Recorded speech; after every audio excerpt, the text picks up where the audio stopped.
Hot to Go, your daily dose of pop culture stories. Hot to Go. I'm Brittany. I'm Kendall. And I'm Mike. We've got a new couple alert, and they tried to sneak it under our big old noses. Shailene Woodley, who we know her famous ex, Aaron Rodgers. We've been kind of waiting on who's her next romance. And it was with a gentleman. You're not going to know the name, but you could know the actor, Lucas Bravo. He is the hunky chef Gabrielle on Emily in Paris. Kendall's a big fan. Yeah, I did not see this coming. I didn't either. We saw them strolling through Paris on Sunday, and more than just friends vibes for sure. Oh, they're like holding each other. They're holding hands. Also, they both have the both level of like granola vibe right now. And like I sometimes acquire that vibe when I'm not brushing my hair kind of thing. He looks so much like Aaron Rodgers in these pictures too. Does. Oh, yeah. Like That's what I first thought he was. I go, okay, good, like show me the new guy. Yeah, it's wild. Like I would never, if you were like, hey, you know Gabrielle from Emily in Paris, and I'd be like, yeah, the hot chef, and they were like, yeah, he looks just like Aaron Rodgers. I'd go, No, he doesn't. the hell he does? No, Like, he doesn't. He doesn't look like him at all. You put these two pictures of him next to Shailene Woodley back to back with photos of Aaron Rodgers in a hat that looks similar. Oh my God. And like I honestly, like I tell you, my true self, and you've seen it, this is my true self, is to be this disheveled. And they are disheveled. Like they are having a great time. Yep. They are wearing oversized sweaters and chaotic hair. And I mean this as like this is me at my core. So I don't mean it like they look bad. I just mean they look like they are relaxing, having a great time, wearing giant cable knit sweaters, probably having amazing sex. Yeah. Because that looks like hair that has been tumble dried. Slept. So, yeah. Not slept in. Not tumble slept in, tumble dried and put away wet. I'm sorry. In Paris. So yeah, they're together, and I couldn't agree more. She has a type. She's got a type. And it is Aaron Rodgers type. They look it's almost daunting when they put it side by side. It's I go, like, are they brothers? They look like brothers. I think too, and you look at it and you know how sometimes you know people that kind of start to look like their partner? yeah. Or like look like their dog. Yeah. This woman, she's got enough power and zhuzh about her that her partners look like her. 1,000%. Like they take on her aura, they take on her persona, they take on like her literal look. They don't drink the Kool-Aid, they eat the clay. They do. Because she definitely brings a sense. And again, my true self is to be wearing a cable knit oversized sweater, having hair that you go, I'm sorry, what is going on? You just need to just like brush the back just a little bit. This is me. And so like, I love that. I love that you're right. She has this weird power to turn every man into her granola chaotic self, which I love that for her. I also love that the way that this was put out there by all of like the Daily Mail, by People, by like all of the gossip rags was like, oh, Shailene Woodley and Lucas Bravo out in Paris. I'm like, are we all going to just act like we all knew that they were together? Thank you. Are you guys like all just in on this? Or like are you clowning us? Like what's happening? I don't understand how we're pretending we knew they were together. This has happened to me so many times in my life where I go, I'm either being gaslit or I have to pretend that I also knew. That's why I was like, hey guys, when we were in the double wide, I was like, am I crazy? I've never heard of this. And I think we cover these people. We like to know about who Shailene's dating. We like to know anything about Emily in Paris. Like, why are they acting like, as we all know, these two are hanging out? What? I don't, it's wild to me. Like, I'm curious, Mike, if anything was in the blinds about these two, because like I was shocked. The difference is you're seeing it from People and being reported from People. They made that call. They sent those pictures. They made sure that those were they were going to have that announcement made the way they wanted that announcement to made. That's why People launched with the story and not, TMZ first reporting that we saw this, or insert random Radar Online tabloid vibe right there. So now when you look at it being grabbed onto by Daily Mail, by Page Six, they're all citing this article from People saying, they're a couple now. And maybe they are working the gaslit part of our brains because they're going, if we just pretend like we've been a thing, we won't have to deal with the drama. If we just put it out there like, they're hanging out again because they love each other and we all know it. And we go, You can always tell by who posted it. That's so true. And by who's reporting on it. So, because no matter where you go, if you go to Us Weekly, you're going to see it. Yeah, it's reported by people. Wherever you go, that's where these pictures came from. So, call was from inside the house, and they wanted this to be launched this way. It's so funny because to Brittany's point, they look so disheveled and like, I don't have a care in the world. But like to Mike's point, we know the call came from inside the house. Like this was not, oh my God, I can't believe you saw me in this state of nature. Yep. Yeah. You're just trying to look like you don't know, like you're going to put these photos out so that we know that you don't know that we know that you're together. I'm telling you, I looked exactly like this today at Costco at 10 a.m. And she didn't call people. I didn't call people. I should have called people. Hot tip. Me and Gogo are cruising the EP Costco. Hot. Thank you. I had to get us some buns for tomorrow. Yeah, no, I think you're right. I think that it being from people goes, all right, they want us to go. This is a fact now. Move on. I've got some really. Did you ever see Jennifer's Body? No. So Jennifer Bodies is one of those things that when it came out, it's a movie that's got Megan Fox, Amanda Seyfried, and the screenwriter was actually Diablo Cody, who we know from Juno. It was didn't land when it first came. People thought, what is this? It didn't make sense because Jennifer's Body is one of those movies where this the woman or Megan Fox, her character eats men. Which is great. Like that alone. Like what? And so it has become a cult classic, especially Gen Z's really grabbed on to Jennifer's Bodies being like, oh, like let's just eat. There's a clip that she says, I'm not killing people. I'm killing boys. There's a difference. And they use this all the time on, so many videos that they make. Amanda Seyfried was doing an interview and she says, justice for Jennifer's Body. We didn't do anything wrong when we made that movie. That's why we should do a second one. She really wants to do a second one. She's like, I'm already said I'm signed on if we want to do Jennifer's Body too. But she's like, what's really key is the mistake that was made here. And I think we saw this with a little bit with End of Us, but the difference is like they didn't pay any consequences for it because it was just too big to fail, was the marketing. They really wanted to go, this is a horror movie. And they go, it just wasn't. It was a comedy. It was campy. Campy, yes. And people went and they're like, that's so corny. And they go, it was just marketed absolutely wrong. Like it was supposed to be this just terrifying horror. And at the end, you go there and you laugh and you have a great time. And you go, oh, now I get it. So Amanda Seyfried is literally on a justice for Jennifer's Body. Let's get a second one made. Wait, Amanda Seyfried wants another one done? Correct. This whole time, in my mind, I've been thinking this is just a Megan Fox thing. No. Because she, it would make sense. Like she's not in a great place right now since her MGK breakup. And I'm not even like putting words in her mouth. Like it's not good when you're pregnant and your baby daddy does something that makes you split up with him. Like that's not a good place to be in. It'd be nice to go do something super fun that you feel passionate about.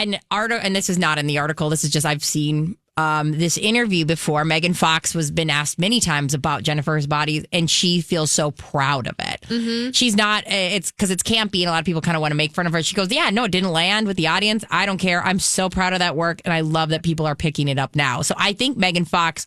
This would, like you said, it's not like she's necessarily in a bad place, but a fun distraction, something worth doing, would seem totally make sense for her in her life right now. I wonder if Diablo Cody is on board. Yeah, I don't know. She needs to be on board. And I think you should be because this is a genre, like to your point, the audience wants this type of movie right now. We're seeing it with Megan. We're seeing it with a lot of these. Companionship that I went to. Yeah, absolutely. Companion. There's a lot of these kind of fun, exactly like she said, campy type movies that are being made very cheap and are making a ton of money. Now, you could go a very expensive route because I didn't see this movie. I didn't know Chris Pratt was in this. Oh my God! Because I didn't know Adam Brody was in this. Like, J.K. Simmons is in this. Like, these are some massive names that were in this 2009 movie. And it's so funny. I saw this, but I saw it so long ago. Yeah, and I don't even think those names registered to me, or those faces registered to me at the time. Yeah, because this would have been well before Chris Pratt, blew up and became one of the Chris's. This is right the same year he started Parks and Rec. Yeah. I feel like we definitely we should probably all watch as a show Jennifer's Body at some point. It's so fun. You're right though. I didn't see it because of the way that I was like, it's horror? Like I don't really get it. I mean, I truly was in a place of, Totally. I don't get it. Why would I go see it then? Well, we've talked about this too. Is like, what say Megan was like, you're going to be so scared. The Megan with the dancing doll, which we've all like now is kind of an icon. Her dance, it's so camp. People were so excited to enjoy a campy, corny, over the top kind of a talk on like a little bit of acknowledgement. I don't want to say like political because it wasn't political, but like where we're at in the world kind of vibe. And Jennifer Body's the same thing. And if you go into it going, I'm going to be terrified. This is going to be the scariest movie ever. You're not going to like it. No. It's going to bring the wrong audience too. And this was this at the height of Transformers? It was like she kind of, I feel like she did a bunch of movies right in a row. Megan Fox being That's a great question. And this was one of them. Like they were hit after hit after hit, and this one was just kind of like. Yeah, 2007 was Transformers. That's when she was a huge deal. She then did Jennifer Body a couple years later. She had this was the sequel to Transformers was this same year, and then Teenage Mutant Ninja Turtles hit, and that was kind of it. The slowdown began. Yeah. Pretty wild. It is. From being somebody who was everything and everywhere to like suddenly nobody cares. Weird. Yeah. Other than like who you're dating or like, and like she's beautiful. So she's always going to make headlines. I think, and she's talked about this as well. It was such a purposeful step back for her. I heard her talking about she identifies as the outcast, which makes it very hard for her to like even want to be accepted. Like believe her hype even too. Yeah. And there was something about it. It was one of those Enneagram tests she was talking about. I don't even know why I've like tapped into remembering this, but like she talked about how she's a certain Enneagram number that she's always, it's really hard for me to want and sit and enjoy this field because I identify as an outcast. That's how I did in my family and that's how I do in the world. So it's like, I don't, always thrive in environments like this. And I think she's the type that Jennifer Body too would make sense. She would be fun. It wouldn't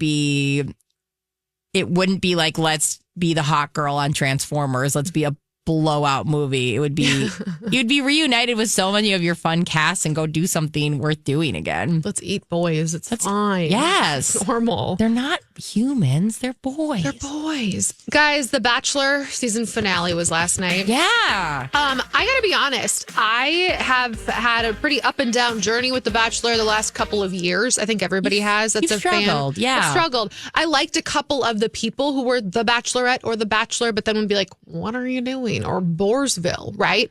This season, the first time in years that I've been like, I'm on board with this season. There was just enough drama that it was very believable. It wasn't ishy. It was just kind of like, oh, yeah, there would be like that diva, And I loved some of his final women. Grant Ellis's final two women were fantastic. Latia and Juliana. I was like, either one, Great. this guy's going to win. You're like, this is going to be great. Yeah. And he was really leaning one way. He really seemed to be leaning toward Latia. They'd said, I love you to each other. But there were just a couple of things that clearly like weren't syncing up. And the fact that at the very last minute, Juliana said, I'm in love with you. I think that was it for him. He was like, that's my girl. It's like he was waiting on that. Yeah, I think so. Waiting on that confirmation. So he picks her. Everything is la-di-da-di-da-di. The drama around it, though, is that Latia didn't bow out. I don't think she did anything wrong. I want to be very clear off the jump, but she didn't bow out in the typical, I'm fine, everything's fine, I'm crying, I can't believe you didn't pick me. She was angry. Yeah. She was like, the things you told me, wow, I'm so glad you didn't pick me because you're not the man I thought you were. You have some explaining to Juliana because I love her and I want her to find happiness and I don't think you're a good person. Like, it got personal. And it clearly came from a place. And she even said that. She's like, I'm shocked and I'm really hurt right now. I don't think Grant's a bad person. I just am like in total shock. We saw this and it was kind of invigorating. It was kind of refreshing is the right word. Refreshing. We saw this at the Golden Bachelor when Gary had, obviously they didn't say it, but it was pretty obvious, had the, what's the romance room called again? The Fantasy Suites. Fantasy Suite. With Leslie Fema, and they'd obviously sealed the deal. And he had been swayed, was like, I'm going to go with Leslie Fema. And then he went on his last date with the person he ended up picking and picking her. And Leslie Fema says, I'm pissed. Yeah. Like, And that's how Latia was. She's like, you told me I was it. You told me I was endgame right away. And I even was like supportive and said, I understand how this process works. I'll be here with you. And she said the day before this, the final rose ceremony. Yeah. You looked at me and said, I'm so excited to get engaged tomorrow. She said, Latia goes, I'm so excited to get engaged tomorrow. And Grant had said, me too. I love you. I love you. I love you. Well, I And mean, then he's I not pick wrong. her. He did get engaged. I know, right? I'm so excited to get me too. Yeah, she. I mean, and she had every right to be mad. Yeah, I think it's refreshing because like we're literally taught in the reality TV world that you have to go, I understand. Yeah. It's okay. I have to be this way because then I can maybe be on The Bachelorette. So I have to be a subdued version of myself. And reality, you frickin' lied to me. lied. And I sat around so ready for this. I would feel like a punch in the stomach. I feel like I'd throw up. And more than just the contestants, as somebody who doesn't watch these shows specifically because of what we're talking about right here, this is refreshing. Yeah. This is what I want to see. I want to see people have their hearts, I want to see them have a heart ripped out, but if it is ripped out, tell them that it's ripped out and be like, wait a minute, you can't say one thing over and over and over again that you love me, and then all of a sudden turn around and you're saying it to the same person. That's why I don't connect with shows like these. I know. And that's why I think a lot of people don't connect. So they're probably hearing the same feedback, and that's why they're like, you know what? Be a little more real. Be a little more hurt by it. And Mike, it's like double bad too because a lot of the things are said when the cameras are down, and they're not allowed to have cameras in the fantasy suite. So what you find out is like that's when everything is said. That's when the promises are made. You don't need to do that. No. You don't need to say that if you are unsure. And she said, and Latia said both in that moment, and then they do an after the final rose, kind of in conjunction with the finale episode. So you see the breakup, and then Latia and Grant meet, all these months later and kind of address a few things before then we watch the engagement and like congratulate the happy couple. So Latia is there with her family, and she expresses all these same things. She tells us like, here's what was said. And she goes, I would pull back and say, don't say these things to me now if you're not ready, because you might develop more feelings later on. And Grant sat there and he handled it really well too. He's like, listen, I'm going to be a man and own up to my mistakes. I don't regret saying the things I said to you, and the fact that like I did love you. I did feel that way. And at the end, my feelings just progressed more with someone else. And you look at it as an outside observer, and he made more sense with Juliana. Their lives matched up more. It became really clear at the end, like he was just kind of waiting to hear it from her too. And his dad had stepped in at one point and been like, you need to trust your heart, son. Don't do with what your mind is saying you should do. Trust your heart. Yeah. And that was all it took. So that happens. That all gets wrapped up. He and Juliana are together. Yeah. It's funny because reality Steve, he's been spoiling bachelors and bachelorettes for decades. Like this man, this is all he makes a living off of. He called that Grant and Juliana would be together, but he also told all of his followers they might not still be together. This was addressed on the After the Final Rose. Grant and the host, Jesse's like, you kind of made faces and did things that made people think that maybe you weren't still with whoever you picked at a different episode, like leading up to this going like, and he looked really uncomfortable when talking about how's life now. Juliana also put things on her on her Instagram that was very like, I'm feeling the feels today. I'm having a rough day. So people were like, what's going on? they're endgame, but they broke up. Both of them are like, yeah, we're pretty good at this, aren't we? And they're giggling. Like, I mean, nice. I don't think they were kidding. Like, I think they truly are just like, we played y'all. Like, you thought you got us, but we didn't. That was funny. Now, my final thing about The Bachelor, because you two are going to be locked in for this. Okay, I'm nervous. You know Bachelor in Paradise, where like all the people who don't win go and like I don't. sex? No, you got to tell me about it. Yeah. I have no idea what it is. Mike literally has no idea. No clue. Okay, so Bachelor in Paradise, if you're on The Bachelor, like if you were on Grant's season, any girl who did not go home with him, they could go on Bachelor in Paradise where they would meet all the men from the last season of The Bachelorette who didn't make it. Any season. It's really any season. Any season they'll bring people. I mean, like they keep the age range, but they'll it's like bring more in of the recent people, but or like the hot ones or the controversial ones. Gotcha. A lot of the hot ones. It's fun. Like, it's just fun. It's dumb. It's very Love Island-esque. Like, they're just in bikinis and literally, like, making out and drinking the whole time. That's all they do. Well, guess what? Bachelor in Paradise is going golden. Oh. The golden people are going to have their own Bachelor in Paradise, and they announced this at the After the Final Rose. Guess who they bring out to announce it?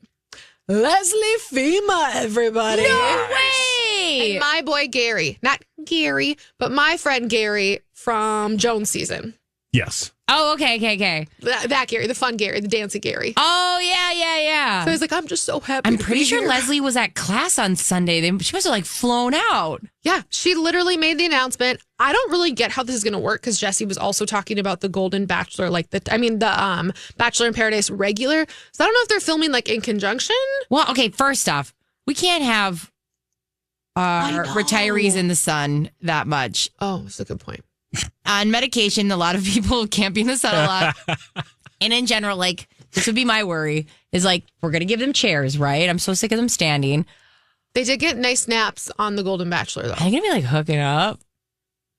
I hope so. I do too. I love when the oldies hook up. It's going to be wild, you guys. Like, it's not clear, like, when it'll be this summer. The amount of pickleball that's going to be played at these resorts. Watch out. Achilles. Achilles. They just leaned into it hard in the Golden Bachelorette. Are you guys going to watch it with me? I don't know. Maybe. That's a strong maybe. So Mike, keep in mind, it's super camp. Like, they'll even have voiceovers that's very camp. It's not like The Bachelor. No. Okay. Well, then I have a better they chance. Make fun of it. Yeah, they make fun of themselves. So, like, I've only seen one or maybe two of Bachelor in Paradise. And I do think the Golden Bachelor and Golden Bachelorette did a little bit better job of playing up the fun aspect of it and the camp aspect of it a little bit. So if they go even further with the Golden Bachelor in Paradise, I'm in. Mm-hmm. So that'll all be this summer. Bachelorette TBD. The rumor is they're not doing a Bachelorette this summer because of the toxic workplace. You guys know the guy who's been behind The Bachelor for years and years is the one who ended up doing like Love Island and all the weird stuff. So since Mike Fleece left, it's been run by other people, and I guess it's like really bad and really toxic. So they're resetting before they do another Bachelorette, which makes me sad because a lot of the girls who didn't win on Grant season would be amazing Bachelorettes. Yeah. We'll see. All right. Well, I have one of the most obvious sentiments from our big star, Ben Affleck, that's ever experienced is Ben Affleck was breaking down the breakdown of his marriage with Jennifer Lopez. The first time really ever, he sat down with British GQ and they asked him kind of why have you been so tight-lipped about everything that went down? And this is like, doy. The reason I don't want to share that is just sort of embarrassing. It feels vulnerable. Yeah, I'm sure it does when you have your second time being with Jennifer Lopez and it doesn't work out. Mm-hmm. He said that he openly confessed he felt uncomfortable on camera when they were filming the doc that she made and then found that their privacy was so sacred. Why would you give it away? He doubled down on his remarks. Affleck explained part of it was, okay, if I'm going to participate in this, I want to try to do it in an honest way, in a way that's interesting, because he thought it was interesting examination. My temperament is to be a little bit more reserved and private than hers. As happens in relationships, you don't always have the same attitudes towards these things.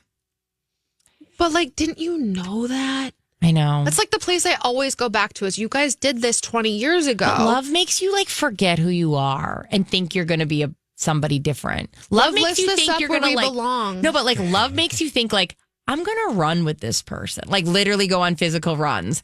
Love makes you go. Love never made me think I was going to run. Mike, did it ever make you think it was never? Well, okay, like I'm trying to think of an example that would like love makes you think like I'm going to make breakfast for this man every day. Love makes you crazy, makes you think you're going to be somebody you're not. And I think Ben Affleck had a case of I'm going to be better than I've ever been. Mm-hmm. And it just wasn't. I'm going to stop eating Dunkin's. No, he can't. That's like a big old paycheck. I know. And which is like the best paycheck. I know. And J-Lo is not going to be against him getting his bag. No.